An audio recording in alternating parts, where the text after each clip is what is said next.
जब भी पढ़ाई करने बैठे ये सोचे कि आखिरी बार पढ़ रहा हूँ, कल मेरा एग्जाम है, कल मेरा एग्जाम है। यकीनन इस सोच के साथ की गई पढ़ाई, इस सोच के साथ की गई तैयारी एक अलग लेवल की होगी और आप बड़े से बड़े एग्जाम को आसानी से पास कर सकते हैं। आप बड़े से बड़े एग्जाम को आसानी से पास कर सकते हैं। प्रिय विद्यार्थियों, प्रिय भाई बहनों, आप सभी का स्वागत है एमएसपी एकेडमी के यूट्यूब चैनल में। आज हम वर्ष से संबंधित क्षेत्रफल की एक्सरसाइज 12.1 को स्टार्ट करेंगे। हमने इसकी लास्ट क्लास में सारे फॉर्मूले और डेफिनेशन की क्लास थी, तो आप सभी ने वो लास्ट क्लास नहीं देखी तो उस क्लास को जरूर देखना, क्योंकि आज की क्लास में हम वही चीजें करेंगे जो हमने पहले फॉर्मूले पढ़ चुके वही यूज होंगे। जब तक आपको फॉर्मूला और डेफिनेशन याद नहीं तो हम क्वेश्चन भी नहीं कर पाएंगे और क्वेश्चन को हम स्टार्ट भी नहीं कर पाएंगे। तो आपको फॉर्मूला और डेफिनेशन याद करना जरूरी है, इसके लिए आप लास्ट वाली क्लास जरूर देखें। और आज की क्लास का फर्स्ट क्वेश्चन हमारे पास है कि दो वृत्तों की त्रिज्याएं 19 सेंटीमीटर और 9 सेंटीमीटर है। उस वृत्त की त्रिज्या ज्ञात कीजिए जिसकी परिधि इन दोनों वृत्तों की परिधियों के योग के बराबर है। यानी इंग्लिश में the radius of two circles are 19 centimetre and 9 centimetre respectively कहते हैं continue. Find the radius of the circle which has circumference equal to the sum of the circumference of the two circle।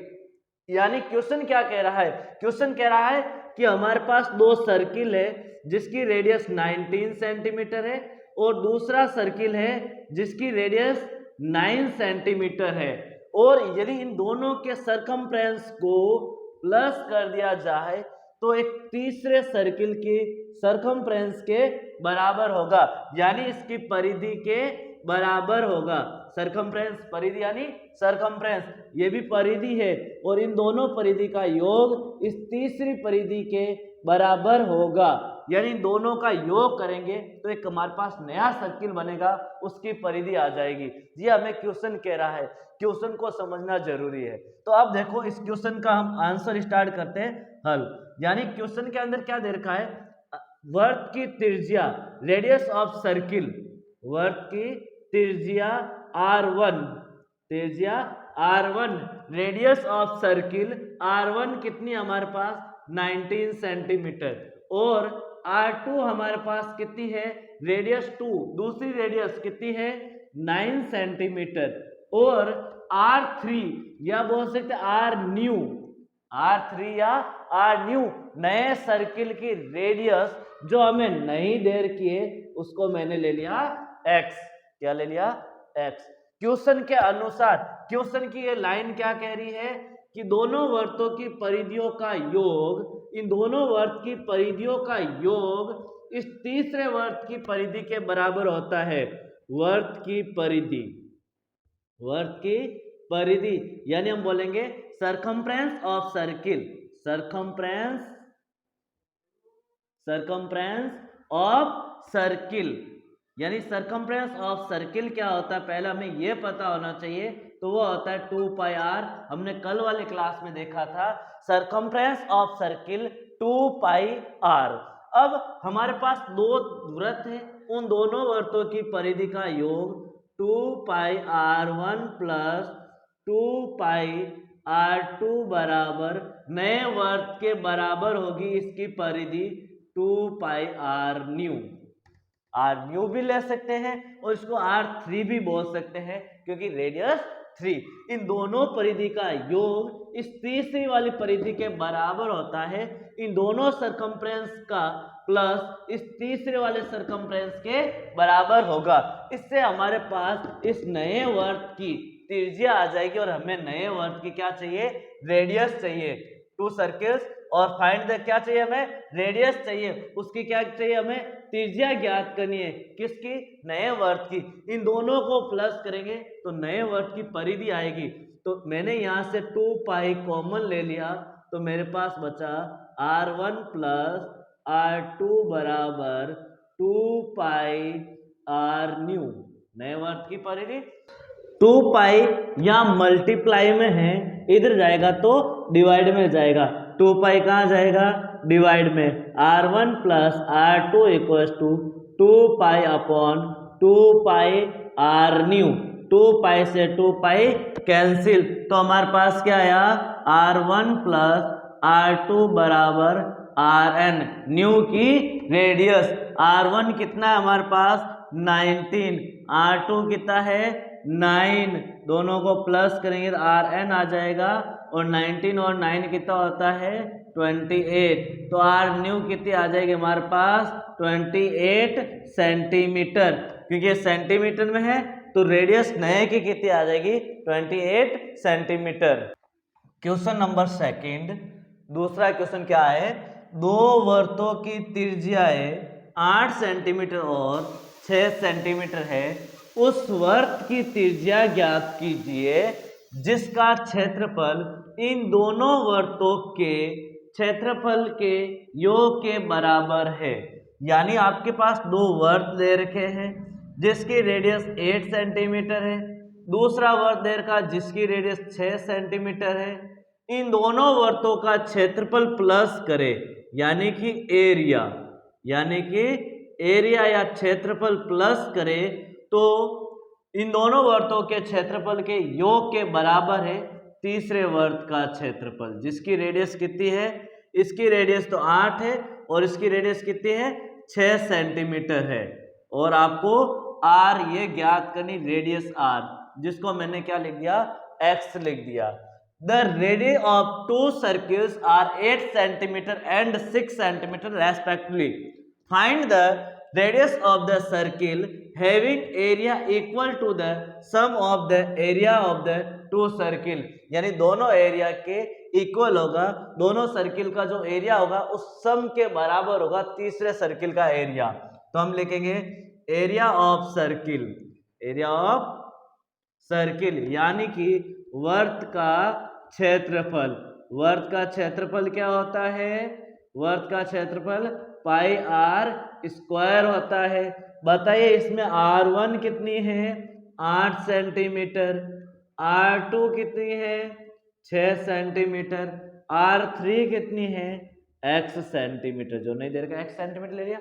और इन दोनों वर्तों का क्षेत्रफल यानी पाई R1 का square according to question, प्रश्न के अनुसार क्वेश्चन के अनुसार according to person, pi R1 का स्क्वायर पाई R2 का square equals to pi R3 का स्क्वायर। यानी R3 और Rn कुछ भी ले सकते हो तीसरे वर्त की। पाई इसमें से कॉमन लिया तो मेरे पास आया R1 का स्क्वायर प्लस R2 का square equals to pi R3 का स्क्वायर। इधर ये पाई मल्टीप्लाई में है, डिवाइड में जाएगा। R1 का स्क्वायर प्लस R2 का square pi upon pi R3 का स्क्वायर। पाई से पाई कैंसिल, यानी हमारे पास प्राप्त हुआ R1 का स्क्वायर प्लस R2 का स्क्वायर बराबर R3 का स्क्वायर। स्क्वायर से स्क्वायर नहीं काटना है। R1 हमारे पास 8 का स्क्वायर प्लस R2 6 का स्क्वायर R3 का स्क्वायर। 8 का स्क्वायर 64, 6 का स्क्वायर 36, R3 का स्क्वायर। 64 और 36 100 होता है, और यहाँ स्क्वायर है तो इधर स्क्वायर रूट आएगा। तो बताइए 100 किसका स्क्वायर है? तो 100 R3 यानी 10 का स्क्वायर है। तो R3 कितनी आ जाएगी हमारे पास? 10 सेंटीमीटर। कितनी आ जाएगी? 10 सेंटीमीटर। नेक्स्ट क्वेश्चन तीसरा क्या है? आकृति एक तीरंदाजी लक्ष्य को दर्शाती है, यानी एक तीरंदाजी लक्ष्य बनाया हुआ है जिसमें लिखा यहाँ पर गोल्ड कलर, और इसमें 5 क्षेत्र है। पहला गोल्ड है, दूसरा रेड है, तीसरा ब्लैक, तीसरा कौन सा है हमारे पास? ब्लू है। तीसरा कौन सा कलर है? ब्लू कलर है। और चौथा कलर कौन सा है? ब्लैक कलर है और पांचवा कलर है व्हाइट। कौन सा कलर है? व्हाइट कलर है। इस प्रकार का एक लक्ष्य दर्शाया हुआ है। व्हाइट कलर यानी सफेद कलर। 5 कलर है जिनमें अंक अर्जित किए जा सकते हैं।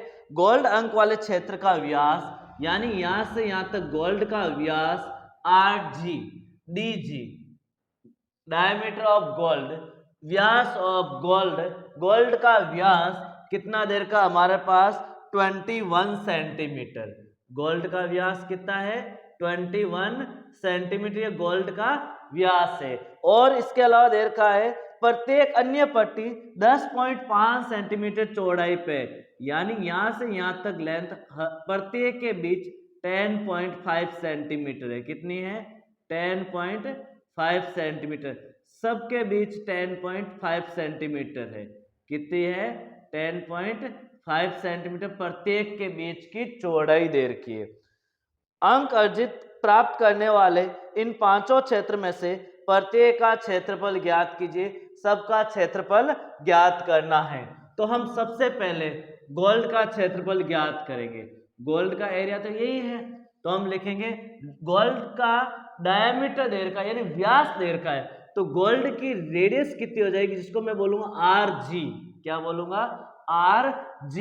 वो हो जाएगी 21/2, यानी कि मैं लिख सकता हूं 10.5। तो हम ये भी यूज कर सकते हैं, ये भी यूज कर सकते हैं सेंटीमीटर में। तो मैं यह सबसे पहले लिखूंगा कि area of gold, area of gold, या लिख सकता हूं गोल्ड का क्षेत्रफल, गोल्ड का क्षेत्रफल। गोल्ड वाला कितना भाग कवर करता है उसका एरिया क्या हो जाएगा? पाई RG का स्क्वायर, पाई RG का स्क्वायर। पाई की वैल्यू 22/7। RG गोल्ड कितना है? 21/2 भी यूज करते सर, 10.5 भी यूज। मैं यहाँ पर 21/2 का स्क्वायर, स्क्वायर स्क्वायर का अर्थ इसको 2 बार लिखना है। कितने बार लिखना है? 2 बार। इसको मैंने 2 बार लिख दिया। 2 से 22 11 टाइम्स, 7 की टेबल में 3 टाइम्स, यानी 11 3 जा 33 मल्टीप्लाई 21/2, यही है। इसको मल्टीप्लाई करेंगे 21 × 3 63, असल की 6, 21 × 3 63 और 63 और 6 69, डिवाइड बाई 2। 693 को 2 से डिवाइड करना है। किससे डिवाइड करना है? 2 से। तो 2 से डिवाइड करेंगे, 2 3 6, 2 चौक 8, 2 6 12 और 0.5, यानी 346.5 सेंटीमीटर स्क्वायर। क्योंकि हम एरिया निकाल रहे हैं तो सेंटीमीटर स्क्वायर। ये किसका स्क्वायर आ गया? गोल्ड का आ गया। किसका आ गया? गोल्ड का एरिया आ गया। अब हमें इस रेड का एरिया निकालना है। किसका निकालना है? रेड वाला, जो मैंने इस प्रकार लाइनों से दर्शाया गया भाग है। तो रेड का एरिया ज्ञात करना है। तो बताइए रेड का एरिया कैसे ज्ञात करेंगे? रेड का एरिया कैसे ज्ञात करेंगे? तो रेड का एरिया ज्ञात करने के लिए मैं इस रेड के एरिया में से, पूरे में से इस गोल्ड को बाहर निकाल दूं तो रेड का एरिया बचेगा। यानी हम ब्लैक का एरिया लिखेंगे। रिंग का volume, area of ring, black का क्षेत्रफल में फॉर्मूला पढ़ा था, वही यूज करना है। क्योंकि हमारे पास डायग्राम किस प्रकार बन रहा है? रेड के लिए। किसके लिए? रेड के लिए डायग्राम इस तरह से बन रहा है। ये तो गोल्ड है और ये कौन सा भाग है हमारे पास? रेड भाग है।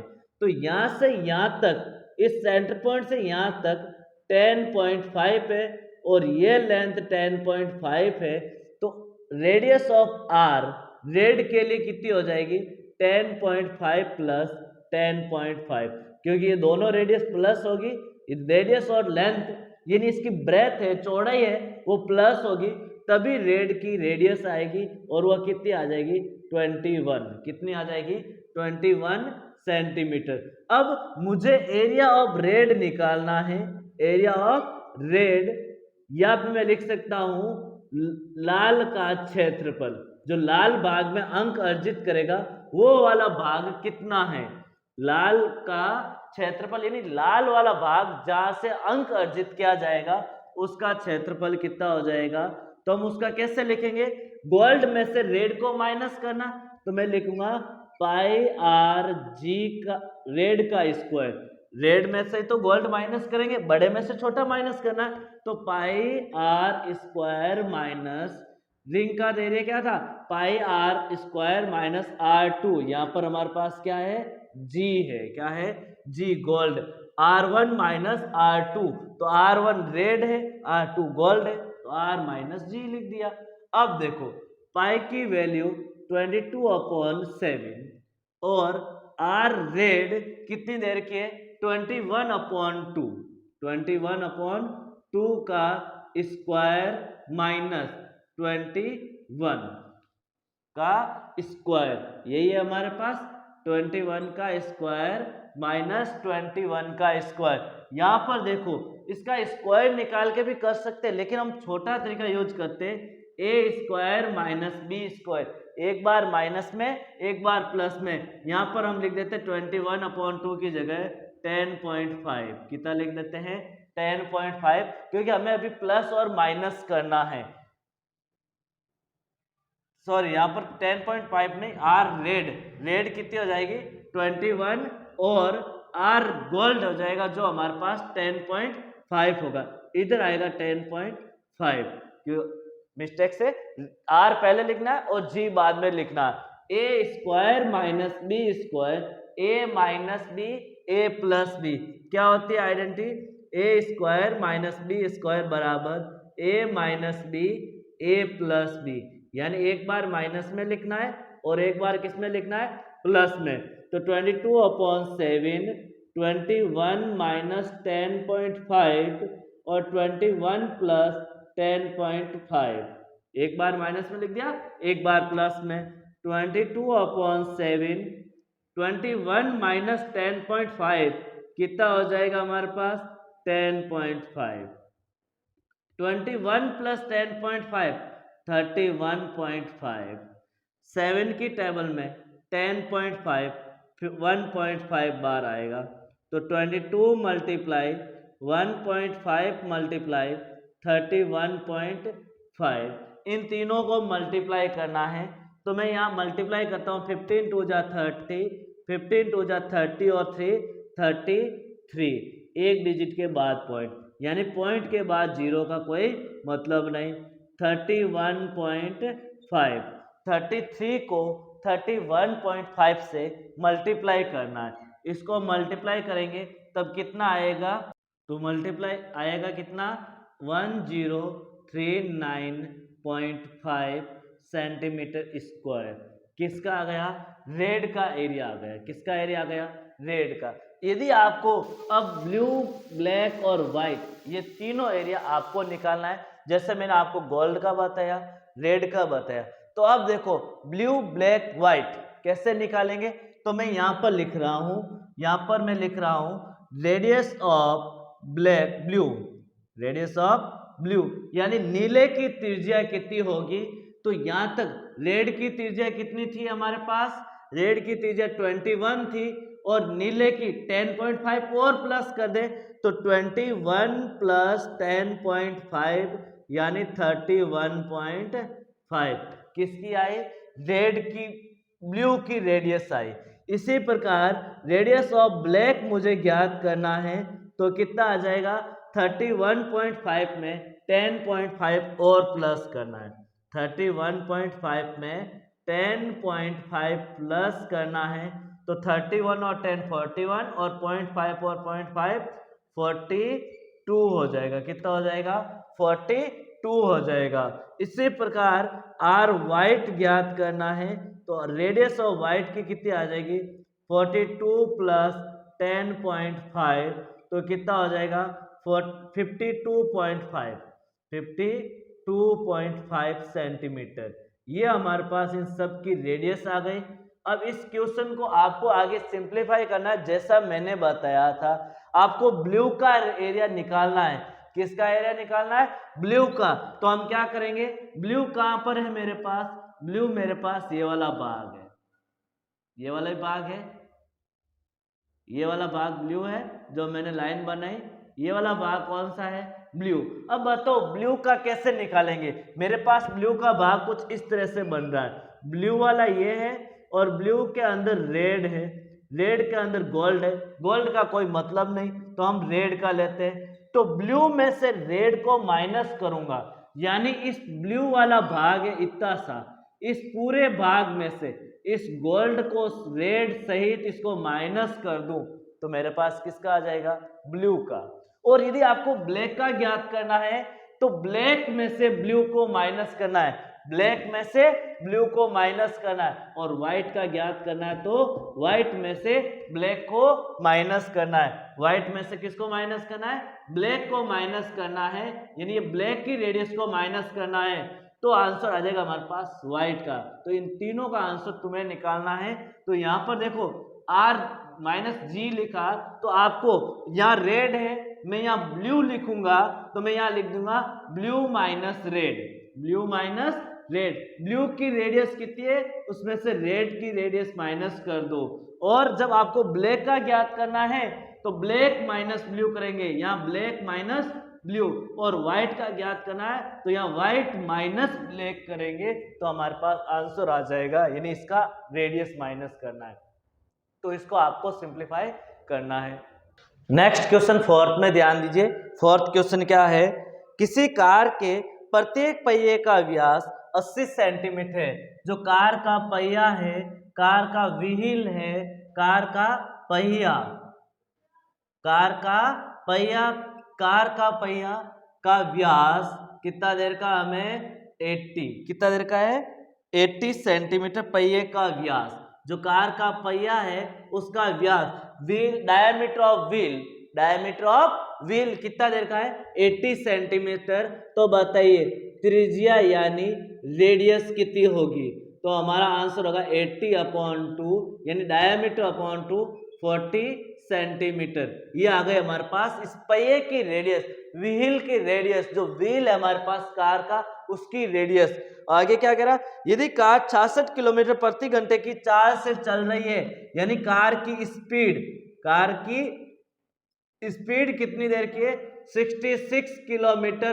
Per hour, 66 kilometre per hour car की स्पीड है, और 10 मिनट में प्रत्येक पहिया कितना चक्कर लगाएगा, आपको ज्ञात करना है 10 मिनट में कितने चक्कर होंगे, 10 मिनट में कितने चक्कर लगाएगा ये हमें ज्ञात करना है। तो बताइए कार का पहिया कुछ इस तरह से गोल होता है, तो ये चक्कर पहिया ही लगाता है या पूरा एरिया कवर करता है, नहीं, ये पहिया चक्कर लगाता है। इस प्रकार ये आगे राउंड और चला जाएगा, फिर इस तरह से राउंड चलता रहता है।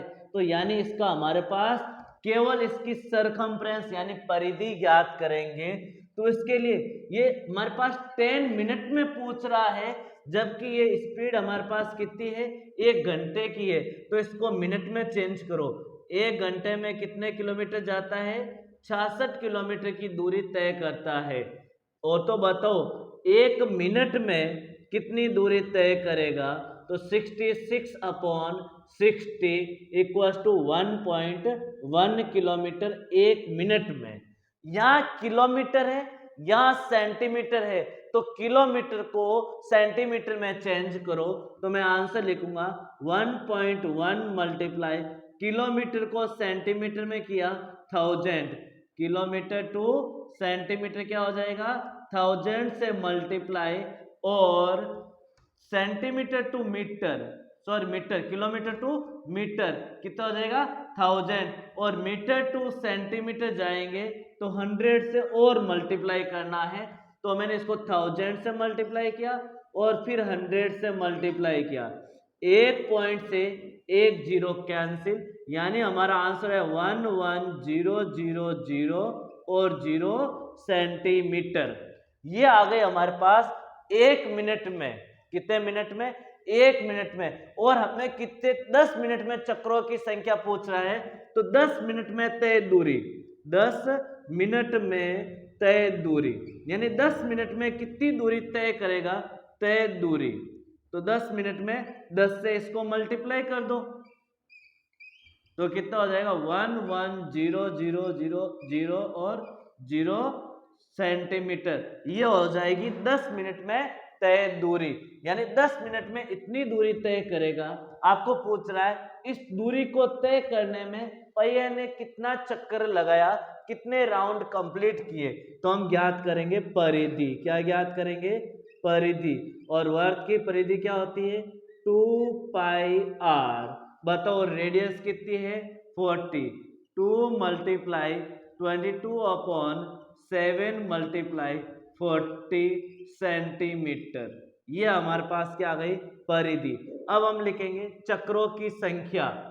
क्या ज्ञात करेंगे? चक्रों की संख्या। तो चक्रों की संख्या ज्ञात करने का फॉर्मूला क्या होता है?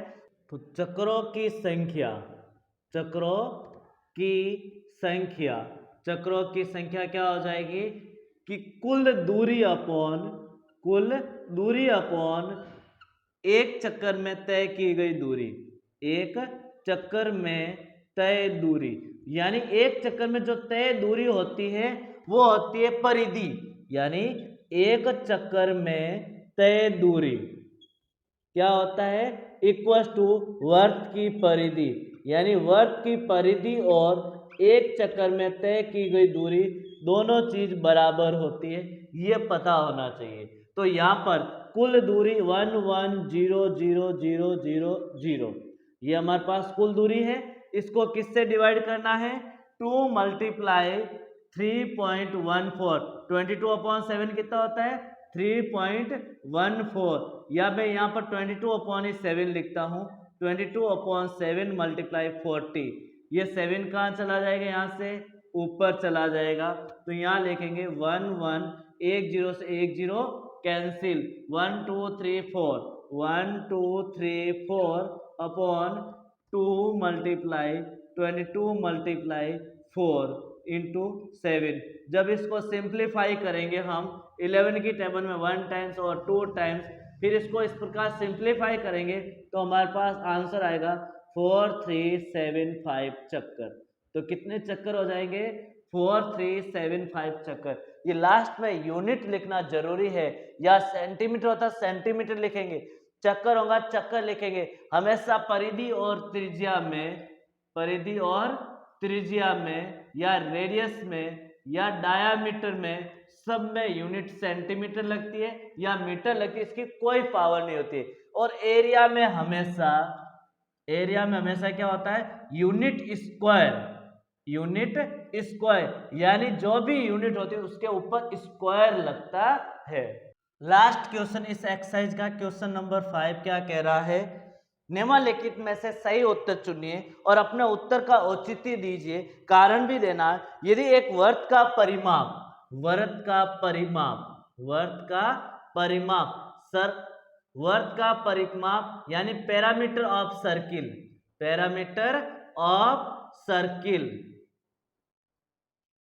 वर्त का परिमाप और क्षेत्रफल, और इसका क्षेत्रफल, वर्त का क्षेत्रफल, यानी हम बोलेंगे एरिया ऑफ सर्किल, क्या कह रहा है आगे क्वेश्चन में? एरिया ऑफ सर्किल संख्यात्मक रूप से बराबर है, यानी उन दोनों का जो आंसर आएगा वो बराबर है। तो बताइए वर्त की त्रिज्या क्या होगी? आपको रेडियस पता करना है। क्या पता करना है? रेडियस पता करना है। तो बताइए मुझे वर्त का पैरामीटर, यानी पैरामीटर को ही सरकमफ्रेंस बोलते हैं यानी परिधि बोलते हैं। पैरामीटर और परिधि दोनों वर्ड एक ही है। पैरामीटर हम उसके लिए यूज करते हैं जहां पर साइड दे रखी हो, और वर्त के लिए हम परिधि भी यूज कर सकते हैं और पैरामीटर भी यूज कर सकते हैं। तो इसका फॉर्मूला होता है 2 पाई आर इक्वल टू वर्त का क्षेत्रफल पाई आर स्क्वायर, दोनों बराबर है।